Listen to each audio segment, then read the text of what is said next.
Avec l'aide d'Akadosh Baruch Hu, on va reprendre la Mishnah Agala Shel Katan et on va surtout mieux faire l'articulation de la fin. Agala Shel Katan Tmea Midras. Donc, on avait vu qu'il y avait deux domaines concernant donc, ce que la Mishnah avait abordé, le concept de Tum'a, qui dépend de ce qu'on appelle être un objet d'assise pour s'asseoir. Donc, c'est pas seulement tu t'assois dessus, mais en même temps, c'est un objet qui est fait pour s'asseoir. Et une deuxième loi, c'est concernant le tiltul, c'est-à-dire le fait de déplacer dans un espace, c'est-à-dire le haut de bouc. C'est la Mishnah nous dit que la shel katan tmea midras. La poussette d'un petit enfant, c'est une poussette qu'elle joue, tmea midras. Elle peut être conductrice de la touma de midras, qui est celle qui est une touma qui se partage, enfin qui se communique par le fait d'être installé, de s'asseoir. Venitelet be Shabbat. Et cette agala-là, elle a le droit d'être transportée, mais on parle ici, tiltul, c'est muktzeh, c'est dans le même espace, pendant le Shabbat. Autrement dit, elle est un outil suffisamment défini comme keli, que la Gemara dit Maseret Shabbat qu'il faut que ça s'appelle un keli, c'est-à-dire qu'il y a une utilité particulière, même si c'est un jouet, et qu'on se dit, bon, ça va, c'est un jouet, c'est pas super.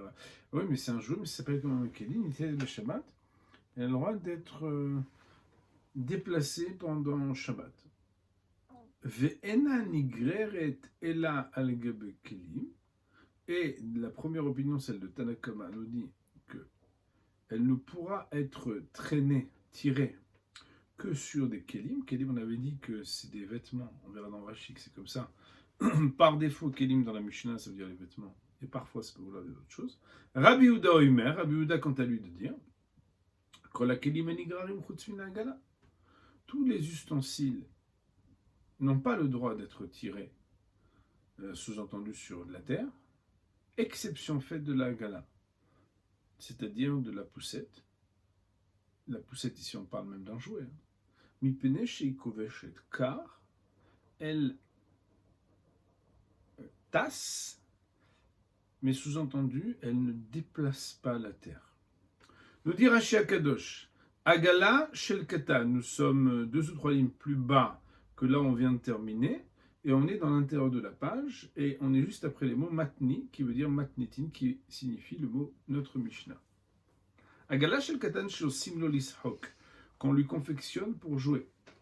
À l'époque, on confectionnait, parce qu'on n'était pas chez Toys R Us, vous savez. Veyoshev Alea, et l'enfant, il est installé dessus, mitaltelin oto Alea, et on le déplace sur cette poussette. Batmea midras, ça veut dire que s'il n'y avait jamais un homme zav, c'est-à-dire qu'il y a un écoulement qui s'assoit dessus, alors ça peut passer la touma.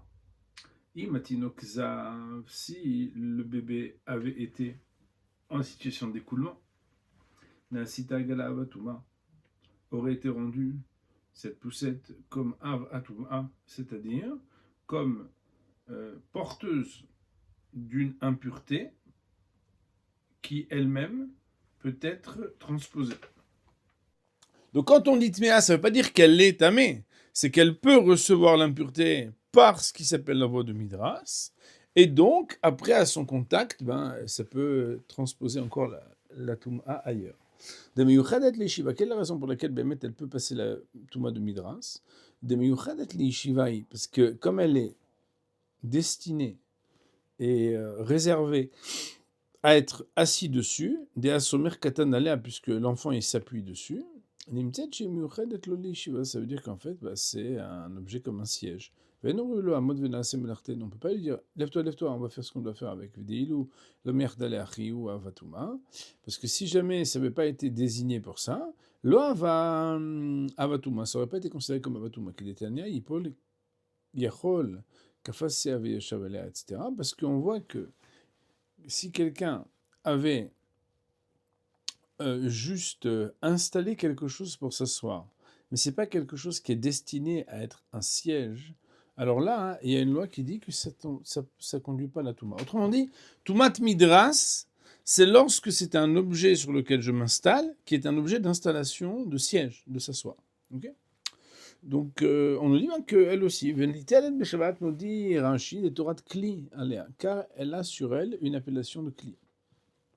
Kli, ça veut dire un ustensile, un outil. Vena Nigeret Beshabbat, elle n'a pas le droit d'être traînée pendant Shabbat. C'est l'opinion de Tanakama. Elle a le Gabé Kelim seulement si c'est sur les Kelim. Les Kelim, on a dit que ça voulait dire quoi? Le Gabé Kelim, c'est des vêtements. Mipne. Quelle est la raison pour laquelle on n'a pas le droit de la traîner?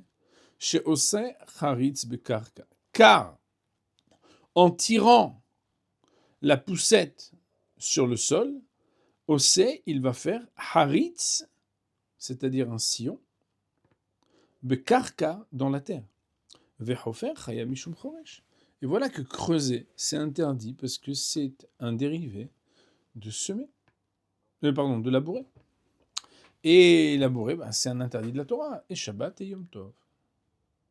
Nous dit la Mishnah, Rabbi Yehuda, de prendre la parole et de dire tous les kelim, on n'a pas le droit de les traîner sur la terre à cause de ce que tu dis. Mais la Hagala, on a le droit. Et pourquoi?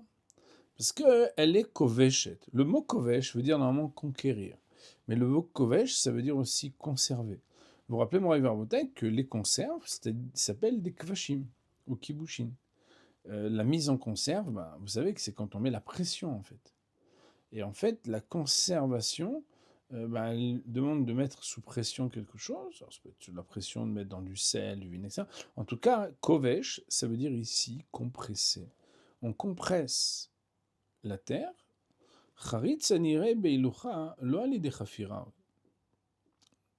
Le sillon qui est apparent au passage de cette poussette, ça n'est pas à cause de ce qui a été creusé. Et la koveshet vedores et akarka. Seulement, c'est parce qu'il y a quelque chose qui compresse et qui écrase le sol. Venidosh tartea. Et c'est quelque chose donc qui a été comme battu, aplati en dessous de cette poussette. Venasa me comme un amour. Ça fait juste baisser le niveau de la poussette, de la terre. Aval, mais je pense que c'est ça qui est le plus important, seulement, mais Enam meziza farmin mekoma. Elle ne déplace pas cette poussette de la terre de là où elle était. Ça veut dire qu'en fait, elle ne déplace pas de terre, juste elle la tasse. Reprenons maintenant la Mishnah. On voit que Agala shel katan tmea midras, première halakha, Nitelet beshabbat, deuxième halakha, à propos desquels c'est unanime et il n'y a pas de discussion. Par contre, Ena nigeret elal gabe keilim, que sur des vêtements et pas directement à même le sol, ça c'est un akama. Là-dessus il y a une discussion parce que Rabbi Yehuda Omer, kol hakelim en nigraim chutz min Agala, oui, exceptionnellement la Agala, il n'y a pas de problème de le faire, pneshi koveshet, parce que elle est koveshet. Donc jusqu'à présent, il me semble que tout est vraiment clair. Eh bien d'ailleurs, sans transition aucune, continuons la suite, la Gemara nous dit Agala shel katan tmea midras dea samir hinave. La raison pour laquelle la Agala du katan, cette poussette d'enfant, elle est tmea midras, elle peut conduire la toum'a de l'écrasement et de l'installation par siège.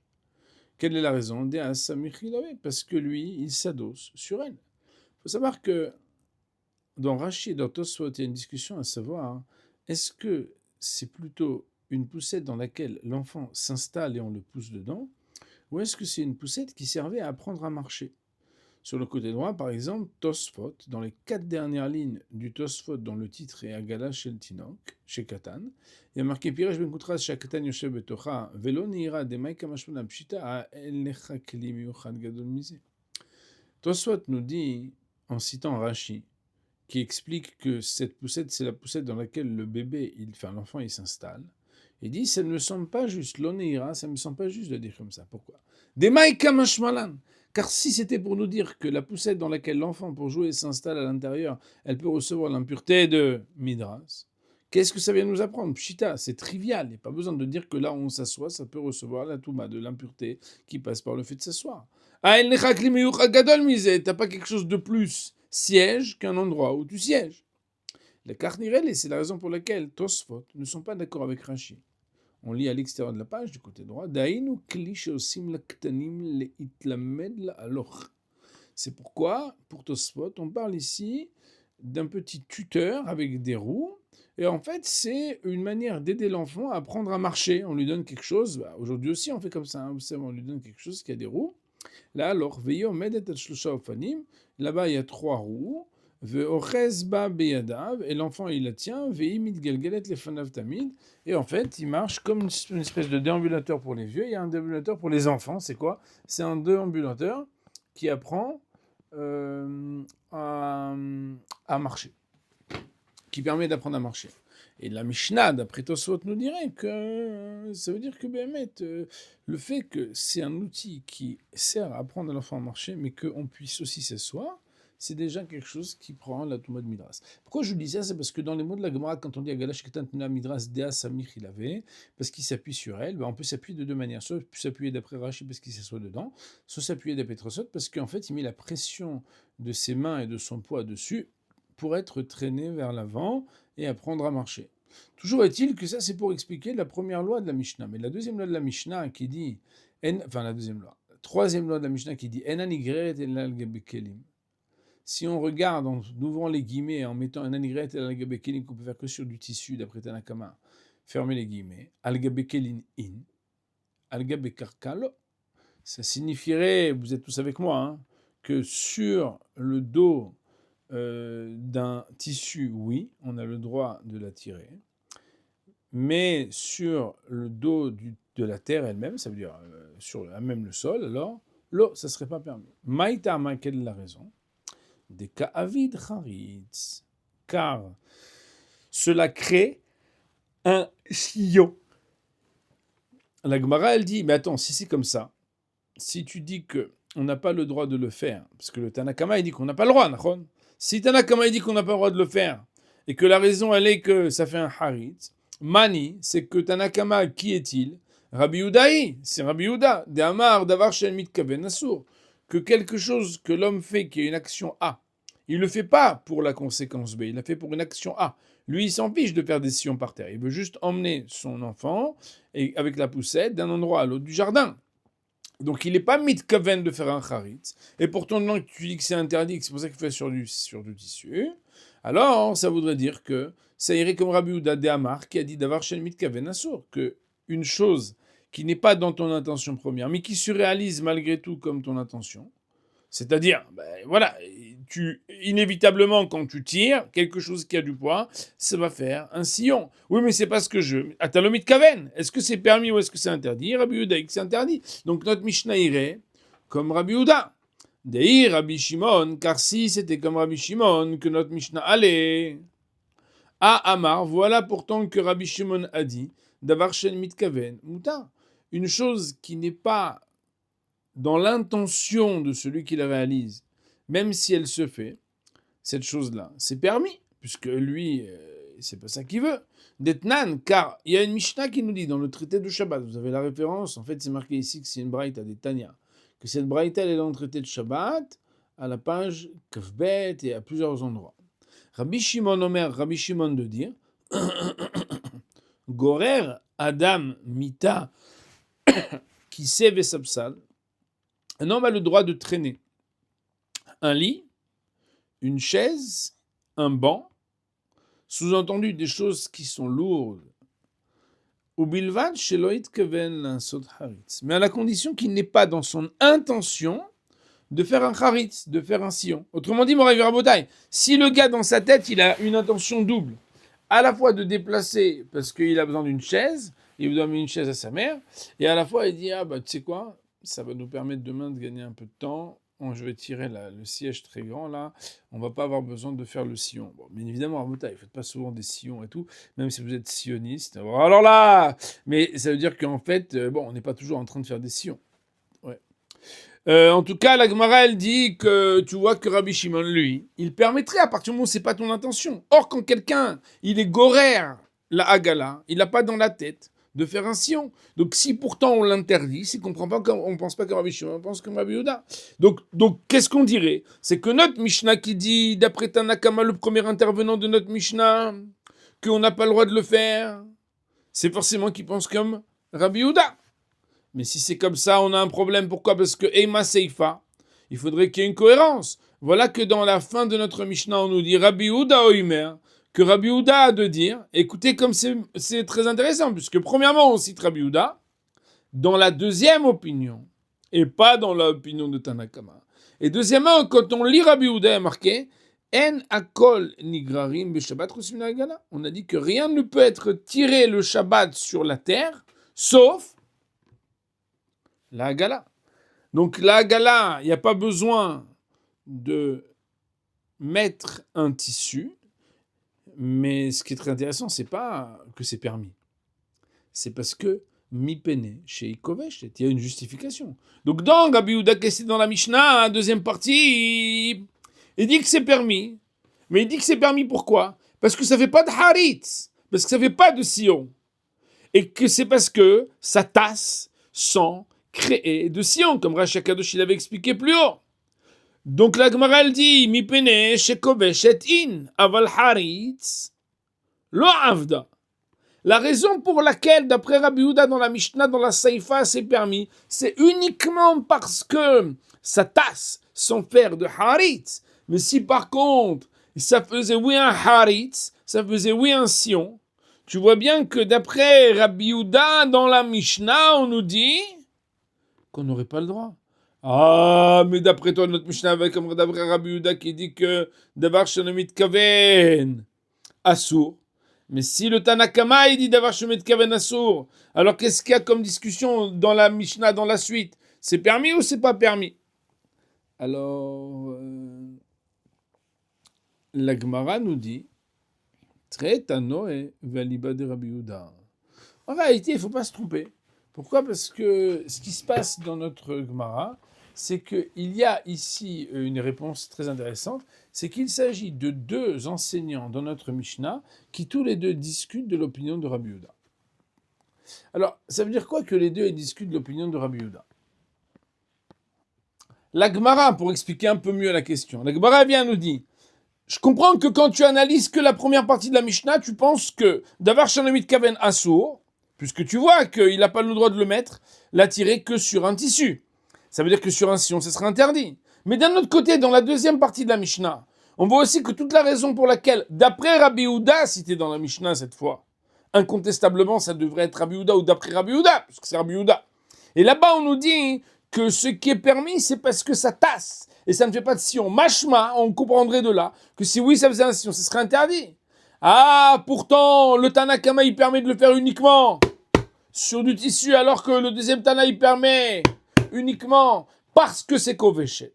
La Gemara de répondre, il s'agit de deux enseignants qui tous deux discutent de l'opinion de Rabbi Yehuda. Comment on peut comprendre que deux enseignants, ils discutent de l'opinion de Rabbi Yehuda? En fait, écoutez bien Rabotai. C'est qu'en fait, dans la Mishnah parfois, dans la Gemara souvent, on a des élèves qui répètent l'opinion d'un maître et qui sont en discussion à savoir comment ils ont compris ce qu'ils ont compris d'un maître. D'ailleurs, ça peut vous arriver même à vous, à votre niveau. Même si moi, je ne suis pas un maître comme les maîtres de la Gemara du tout. Mais chacun à son niveau, il dit « Ah, mais je crois que le Rav, il a dit ça. » Non, moi, je suis sûr que... Et pourtant, les deux, ils sont sincères. Les deux, ils sont là tous les matins, ils réfléchissent et tout. Mais il peut y avoir des discussions. De la même manière, dans notre Mishnah, il y en a un qui dit que Béhémet, jamais Rabbi Yehuda, il aurait permis qu'on le fasse sur autre chose qu'un tissu. Pourquoi? Parce que quand on n'est pas sur un tissu, même si c'est vrai que le plus souvent, c'est koveshet, ça veut dire ça fait que tasser, mais il peut arriver parfois que ça crée des sillons. C'est la raison pour laquelle, pour le Tanakama, l'ibad de Rabbi Yehuda, pour Tanakama, selon Rabbi Yehuda, il pense que tant que tu mets pas un tissu, c'est interdit. Même si Béhémet, il y a une réalité qui s'appelle tasser, ça suffit pas parce que ça n'est pas tassé. Non, je plaisante. Ça veut dire que c'est pas assez. Vous comprenez? On dit pas assez, vous avez compris, c'est un jeu de mots. Donc, ça suffit pas. Alors que Béhémet, écoutez bien Rabotai, le Rabbi Yehuda, l'Iba de Rabbi Yehuda, ça veut dire le deuxième Tana, l'Iba de Rabbi Yehuda, lui, il dit que, étant donné que par défaut, il y a un tassement et pas un sillon, ça sera permis, même sur la terre. Et même d'après Rabbi Yehuda. Pourquoi? Parce que quand est-ce que Rabbi Yehuda il dava Shanomit Kaven Assour? C'est quand il y a une probabilité, une réalité qui pourrait créer un sillon, très probablement. Mais lorsque par défaut c'est plus un tassement qu'un sillon, là, Rabbi Yehuda, selon ce deuxième enseignant, il tiendrait que ce serait permis. Regardons Rashi HaKodosh. nous dit Rashi Akadosh, Gemara la Sotraris Garcin, Koveshetin, Koveshetave. C'est parce que ça tasse. Aval Charitz, lo avda, mais ça fait pas un sion. Mais si ça faisait un sion, ça serait embêtant. La Gemara a posé la question, la Gemara dit Treta Noël Baleba de Rabbi Yehuda. Ce sont deux enseignants selon Rabbi Yehuda. Had savar de agala nami kishar kelim de osaharis begrirata. Il y en a un qui tient que la poussette aussi est comme le reste des ustensiles qui créent un sillon par le fait de les tirer. Shepeamim shena ofen mitgalgel. Alors le mot ofan, ça veut dire normalement les roues, les galgalim là. Ça s'appelle ofanim. Donc, car parfois la roue ne roule pas. Ve'unigrar ve'chofer. Et c'est donc tiré, et au lieu de tasser, ça écrase, et ça fait un sion. Ve'idar, et l'autre qui pense différemment, Savar, il tient l'opinion, lo shachiach ahi, lo shachiach ahi, ahi. Ça n'est pas fréquent que cela se passe, qu'une roue se bloque. Bon, c'est pas la pub pour McLaren, où maintenant il y a des nouvelles, Baruch Hashem, là, il y a des... Enfin, je sais pas s'il faut dire Baruch Hashem, mais coûte super cher. Rabotai, les poussettes, aujourd'hui, c'est presque le prix des voitures. Et je plaisante pas tellement. En tout cas, Ve'ena et la kovesh et tahad gilgula, elle ne fait que tasser en dessous de là où elle roule, et donc, à partir du moment où elle tasse, d'après ce Tana, pour Rabbi Yehuda, ce sera quelque chose qui sera permis, même sur la terre. Et là, on peut dire Adran Alach Yom Tov. Nous avons Baruch Hashem terminé le chapitre qui s'appelle Yom Tov. Et Bezrat Hashem, nous allons commencer Besiat Adishmaya, le chapitre qui s'appelle En Tzadin. On va dire Baruch Ne'le Olam, Amen V'Amen.